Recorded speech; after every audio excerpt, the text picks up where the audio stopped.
খালেদা জিয়ার জন্য শেখ হাসিনার প্রার্থনার স্বাস্থ্য সংকট নিয়ে গভীর উদ্বেগ, আইএএনএস এর রিপোর্ট।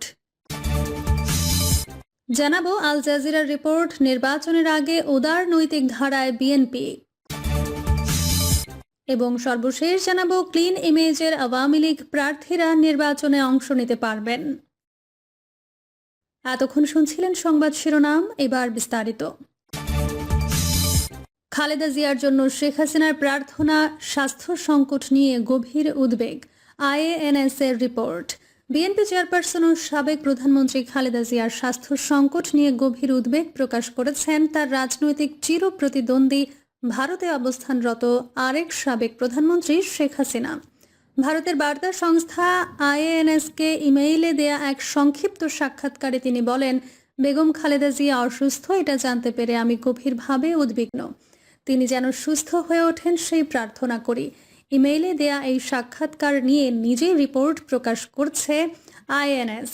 ইমেইলে দেয়া এই সাক্ষাৎকার নিয়ে নিজেই রিপোর্ট প্রকাশ করেছে আইএএনএস। তাদের নিজস্ব ওয়েবসাইটে প্রকাশিত খবরে বলা হয়, বাংলাদেশ জাতীয়তাবাদী দল বিএনপি চেয়ারপারসন ও সাবেক প্রধানমন্ত্রী বেগম খালেদা জিয়ার অবনতিশীল স্বাস্থ্যের বিষয়ে গভীর উদ্বেগ প্রকাশ করেছেন হাসিনা। মানবজমিন একই সঙ্গে তার সুস্থতা কামনা করেছেন। তার কাছে আইএএনএস ইমেইলে খালেদা জিয়ার জটিল স্বাস্থ্যগত অবস্থা এবং সাম্প্রতিক রিপোর্ট সম্পর্কে জানতে চায়। জবাবে শেখ হাসিনা ওই মন্তব্য করেন। ওই রিপোর্টে আরও বলা হয়, ৭৯ বছর বয়সী খালেদা জিয়া দীর্ঘদিন হৃদযন্ত্রের জটিলতা, ডায়াবেটিস, লিভার সিরোসিস, কিডনি সমস্যা সহ বিভিন্ন রোগে ভুগছেন। ঢাকায় এভারকেয়ার হাসপাতালে করোনারি কেয়ার ইউনিটে নিবিড় পর্যবেক্ষণে আছেন তিনি। সেখানে তার চিকিৎসা তদারক করছেন স্থানীয় এবং আন্তর্জাতিক বিশেষজ্ঞ ডাক্তাররা। মেডিকেল সূত্রের উদ্ধৃতি দিয়ে রিপোর্টে বলা হয়, খালেদা জিয়ার হার্ট ও ফুসফুসে সংক্রমণ ধরা পড়ার পর তার মেডিকেল বোর্ডের পরামর্শে ২৩ নভেম্বর রাতে ওই হাসপাতালে ভর্তি করা হয়েছে। অবস্থার অবনতি হলে ২৭ নভেম্বর সিসিইউতে স্থানান্তর করা হয়েছে। সেখানে সার্বক্ষণিক পর্যবেক্ষণে আছেন তিনি। ইতিমধ্যে উন্নত চিকিৎসার জন্য তাকে বিমানে করে লন্ডনে নেয়ার পরিকল্পনা বিলম্বিত হচ্ছে। বিএনপির মহাসচিব মির্জা ফখরুল ইসলাম আলমগীরকে উদ্ধৃত করে স্থানীয় মিডিয়া শুক্রবারের রিপোর্টে বলেছে, কাতারের আমিরের মাধ্যমে বিশেষ একটি এয়ার অ্যাম্বুলেন্সের ব্যবস্থা করা হয়েছে, কিন্তু যান্ত্রিক ত্রুটির কারণে তা ঢাকায় অবতরণ করতে পারেনি। তিনি আরও জানান, খালেদা জিয়া সফর করতে পারবেন কিনা তা পুরোটাই নির্ভর করছে তার স্বাস্থ্যগত অবস্থার ওপর।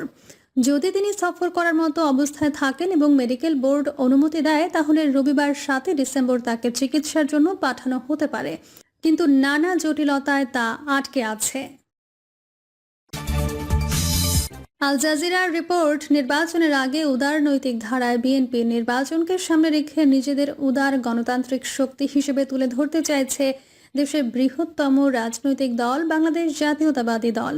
এর মাধ্যমে দলটি দক্ষিণ এশিয়ার বৃহৎ ইসলামপন্থী দল জামায়াতে ইসলামীর সঙ্গে কয়েক দশকের পুরনো সম্পর্কের চূড়ান্ত ইতি টানছে। সাবেক প্রধানমন্ত্রী শেখ হাসিনার পতনের ১৬ মাস পর এই বিষয়টি সামনে এসেছে। বিগত শাসনামলে ব্যাপক মানবাধিকার লঙ্ঘন, বিচার বহির্ভূত হত্যাকাণ্ড, গুম ও বিরোধীদের নির্বিচারে হত্যার জন্য দায়ী হাসিনা। সর্বশেষ ২০২৪ সালের জুলাই আগস্টে আন্দোলন চলাকালীন বিক্ষোভকারীদের ওপর চালানো নৃশংস দমন পীড়নের বিরুদ্ধে যে গণঅভ্যুত্থান হয়, তাতে ক্ষমতাচ্যুত হন তিনি। ঐতিহাসিকভাবে বিএনপির প্রধান প্রতিদ্বন্দ্বী শেখ হাসিনা আওয়ামী লীগ বাংলাদেশের রাজনীতিতে নিজেদেরকে ধর্মনিরপেক্ষ উদার হিসেবে দাবি করে এসেছে পতিত দলটি। যদিও সমালোচকরা তাদের এই দাবি নিয়ে প্রশ্ন তোলেন। একসময় আওয়ামী লীগের বিরোধিতায় বিএনপি জামায়াতকে জোটবদ্ধ করে। যদিও কখনোই দল দুটির আদর্শগত গোপন পার্থক্য থাকেনি, বিএনপি জাতীয়তাবাদী আদর্শে বিশ্বাসী। অন্যদিকে জামায়াতের মূল দর্শন বাংলাদেশের সংখ্যাগরিষ্ঠ মানুষের ধর্ম ইসলাম। বর্তমানে এই মত পার্থক্য দল দুটির মধ্যে পূর্ণাঙ্গ বিচ্ছেদ তৈরি করেছে। সর্বশেষ ২০০১ থেকে ২০০৬ সাল পর্যন্ত জোট সরকার পরিচালনা করে বিএনপি ও জামায়াত। এই সপ্তাহে এক ভাষণে বিএনপির ভারপ্রাপ্ত চেয়ারম্যান তারেক রহমান ১৯৭১ সালের মুক্তিযুদ্ধের কথা উল্লেখ করে বলেন, তখন কি হয়েছিল মানুষ দেখেছে। এক্ষেত্রে তিনি জামায়াতের নাম সরাসরি উল্লেখ না করলেও গোটা বাংলাদেশে তার বক্তব্যের ইঙ্গিত স্পষ্ট যে তিনি বাংলাদেশের স্বাধীনতায় জামায়াতের বিরোধিতাকেই বুঝিয়েছেন। ভোটের মাঠে জামায়াতে ইসলামী ধর্মের অপব্যবহার করছে বলেও অভিযোগ তারেকের। গত মাসে একই ধরনের মন্তব্য করেছিলেন বিএনপির মহাসচিব মির্জা ফখরুল ইসলাম আলমগীর। তিনি ধর্মের নামে দেশকে বিভক্ত করার বিষয়ে সতর্ক করে বলেন, বিএনপির রাজনীতি জাতীয় ঐক্য, গণতান্ত্রিক নীতি এবং একাত্তরের মূল চেতনার ওপর প্রতিষ্ঠিত, যা বিভক্ত করা উচিত নয়। দুই দলের সম্পর্কে এমন পরিবর্তনের কারণ কি? বিএনপির সাম্প্রতিক বয়ান ইঙ্গিত দিচ্ছে তারা ধর্মনিরপেক্ষ জাতীয়তাবাদের সেই শব্দভাণ্ডার ব্যবহার করছে যে আওয়ামী লীগ দীর্ঘদিন মুক্তিযুদ্ধের প্রকৃত চেতনাকে পাশ কাটিয়ে একচেটিয়াভাবে ব্যবহার করেছে। মুক্তিযুদ্ধের নেতৃত্বে ছিলেন আওয়ামী লীগের প্রতিষ্ঠাতা শেখ মুজিবুর রহমান। আবার তিনি স্বাধীন বাংলাদেশে স্বৈরাচারী শাসনের ভিত্তি রচনা করেছিলেন। 1975 সালে একদলীয় ব্যবস্থা প্রতিষ্ঠার মাধ্যমে অন্যান্য সকল রাজনৈতিক দলের কার্যক্রম নিষিদ্ধ করেন তিনি। ক্ষমতায় থাকাকালীন হাসিনাও সেই পথে হেঁটেছেন। 2009 থেকে 2024 পুরো শাসনামলে জামায়াতকে কার্যত নিষিদ্ধ রাখেন শেখ হাসিনা।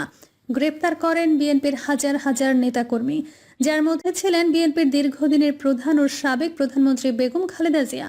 বর্তমানে সাবেক নেত্রী খুবই সংকটজনক অবস্থায় চিকিৎসাধীন রয়েছেন বলে জানিয়েছে তার দল ও পরিবার। হাসিনা সরকারের রাজনৈতিক প্রতিপক্ষ এবং অন্যান্য সমালোচকদের ওপর চালানো নির্মম দমন পীড়নের ফলে 2014, 2018 এবং 2024 সালের নির্বাচনগুলো প্রহসনে পরিণত হয়।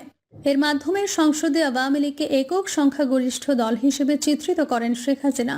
গণঅভ্যুত্থানের পর কার্যক্রম নিষিদ্ধ হওয়া আওয়ামী লীগের ধর্মনিরপেক্ষ জাতীয়তাবাদী মনোভাবের শূন্যস্থান পূরণে জামায়াতের মতো ইসলামপন্থী দলের সঙ্গে বিএনপির সম্পর্ক ছিন্ন করা বহুত্ববাদী রাজনীতিতে বিশ্বাসী জনগণের কাছে দলটির ভাবমূর্তি ক্ষতিগ্রস্ত করতে পারে। তবে বিএনপি জামায়াতের এই বিভাজন রাতারাতি হয়নি। নির্বাচনের আগে বৃহত্তর সংস্কার হওয়া উচিত কিনা, সংবিধানের পুনর্গঠন কিভাবে করা যায় ও হাসিনা পরবর্তী রাজনীতি কোন পথে চলবে, এসব মৌলিক প্রশ্নে গত কয়েক মাসে দল দুটির দূরত্ব ক্রমান্বয়ে বৃদ্ধি পেয়েছে। নির্বাচনের আগে ব্যাপক কাঠামোগত পরিবর্তনের উপর জোর দেয় জামায়াত। পক্ষান্তরে সংবিধানের ন্যূনতম সংশোধনের মাধ্যমে দ্রুত নির্বাচন চেয়েছে বিএনপি। এসব মতানৈক্য ধীরে ধীরে বড় হয়ে সামনে এসেছে। তবে এই মতানৈক্য কেবল কৌশলগত মতবিরোধ নয়, নতুন রাজনৈতিক প্রেক্ষাপটে এর আদর্শিক মূল্য রয়েছে। কারণ বাম ও উদার ধর্মনিরপেক্ষ মনোভাবে আওয়ামী লীগের যে স্থান ছিল তা এখন ফাঁকা। ফেব্রুয়ারির নির্বাচনের আগে সেই স্থানই দখল করার চেষ্টা করছে বিএনপি। বিএনপির এই হিসাব নিকাশ ভোটারদের মেজাজের ওপর ভিত্তি করে গড়ে উঠেছে। তরুণ নেতৃত্বাধীন অভ্যুত্থানে একদলীয় স্বৈরতন্ত্রের পতন হওয়ার পর মধ্যবিত্ত শ্রেণীর মধ্যে গণতান্ত্রিক শাসন এবং রাজনৈতিক মধ্যপন্থার যে আশা তৈরি হয়েছে, জামায়াতের ধর্মভিত্তিক রাজনৈতিক প্রবণতায় সেই অনুভূতির সঙ্গে সাংঘর্ষিক বলে মনে করছে বিএনপি। নিজেদেরকে নতুনভাবে ব্র্যান্ডিং করার মাধ্যমে এসব ভোটারদের কাছাকাছি পৌঁছাতে যাচ্ছে দলটি। এর লক্ষ্য একাত্তরের নৈতিক শ্রেষ্ঠত্বকে পুনরুদ্ধার করা। বিগত সময়ে আওয়ামী লীগ জামায়াতের মুক্তিযুদ্ধের বিরোধিতাকে পুঁজি করে রাজনীতি করেছে। পাশাপাশি ওই বয়ান দিয়ে বিএনপিকেও অবৈধ প্রমাণ করার চেষ্টা করেছে তারা। তবে এখন সেই ধারণা পাল্টে দিচ্ছে বিএনপি। একাত্তরে জামায়াতের ভূমিকার নিন্দা জানিয়ে আওয়ামী লীগের অর্ধ শতক ধরে জিয়ে রাখা সেই আদর্শকে চ্যালেঞ্জ জানাচ্ছে দলটি। এর মাধ্যমে তারা সেই সকল তরুণদের কাছে পৌঁছানোর চেষ্টা করছে যারা এখনকার সময়কে একক দলের প্রতি আনুগত্যের চেয়ে গণতন্ত্র ও মানবাধিকারের প্রশ্নকে বেশি গুরুত্ব দেয়। বিএনপির এই প্রচেষ্টা ঝুঁকিমুক্ত নয়। এভাবে মনোভাব পরিবর্তন করা কি আদৌ আন্তরিক নাকি সুযোগ সন্ধানী? বিএনপিকে সেই সংশয় কাটিয়ে উঠতে হবে। আবার এমন উদারনৈতিক পরিবর্তন বিএনপির নিজেদের ভেতর থেকেই বাধাপ্রাপ্ত হতে পারে। তাছাড়া হাসিনা পরবর্তী রাজনীতিতে ক্ষেত্রটি বেশ কঠিন। জাতীয় নাগরিক পার্টির মতো তরুণদের দল ও সুশীল সমাজের নেটওয়ার্কগুলো উদার মধ্যপন্থী ভোট দখলের চেষ্টা চালাচ্ছে। যদি বিএনপি ভিন্ন ভিন্ন গণতন্ত্রপন্থী নির্বাচনী এলাকাগুলোকে একীভূত করতে না পারে, তাহলে ভোটের এই বিভাজন বিএনপির প্রত্যাশা লঘু করে দিতে পারে। তবে বিএনপির এই নতুন পরিবর্তন কৌশলগতভাবে আপাতত বেশ শক্তিশালী। দলটিকে এখন আর আওয়ামী লীগের বিরুদ্ধে ডানপন্থী হিসেবে প্রতিদ্বন্দ্বিতা করতে হচ্ছে না। এখন গণতান্ত্রিক প্ল্যাটফর্ম আরও বিস্তৃত হচ্ছে, যেখানে আওয়ামী লীগের সাবেক ভোটার, উদারপন্থী সংখ্যালঘু এবং রাজনীতি সচেতন তরুণ প্রজন্ম নিজেদের জায়গা খুঁজে নিচ্ছে। বিএনপির এই পরিবর্তন সফল হবে কিনা তা নির্ভর করবে দলটি কতটা ধারাবাহিকভাবে এই আদর্শিক ধারা বজায় রাখবে। এছাড়া জামায়াতের সঙ্গে দলটির বিচ্ছেদ যে নির্বাচনী কৌশল নয়, জনগণের মধ্যে এই বিশ্বাস থাকতে হবে তবে এটা ইতিমধ্যে স্পষ্ট 2025 সালের বিএনপি এখন আর গত দশকের বিএনপি নেই। দলটির নেতারা অন্তর্ভুক্তিমূলক অসাম্প্রদায়িকতা এবং গণতান্ত্রিক সংস্কারের প্রশ্নে নতুন ভাষায় কথা বলছেন।